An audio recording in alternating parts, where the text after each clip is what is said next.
जी हाँ, नमस्कार दोस्तों। मैं हूं आप सभी का भाई, आप सभी का दोस्त जितन कुमार और आप देख रहे हैं जेपी भोजपुरी न्यूज। जी हाँ, अभी अभी एक बहुत ही बड़ा अपडेट निकल के आया है राकेश मिश्रा जी का, जो कि बहुत ही बवाल का सॉन्ग है। इस सॉन्ग का बोल है, एक मुलाकात होई घाट पर, एक मुलाकात होई घाट पर, जो कि बहुत ही बवाल का सॉन्ग है। इस सॉन्ग का बात किया जाए तो इसको लिखे हैं अरुण बिहारी और इसमें म्यूजिक दिए हैं रविराज देव, जो कि इसको लिखे हैं और अरुण बिहारी इसमें म्यूजिक दिए हैं। जी हाँ, राकेश मिश्रा जी इसको गाए हुए हैं, जो कि बहुत ही बवाल का सॉन्ग है।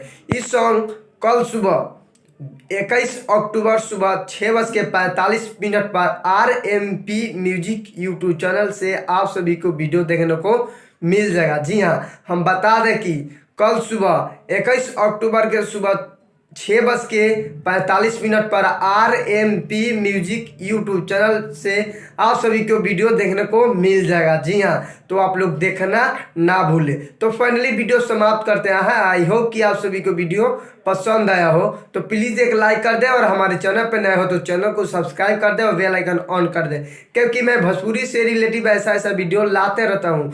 तो मिलते हैं नेक्स्ट अपडेट के साथ, तब तक रहे जय हिंद, जय भारत, लव यू ऑल।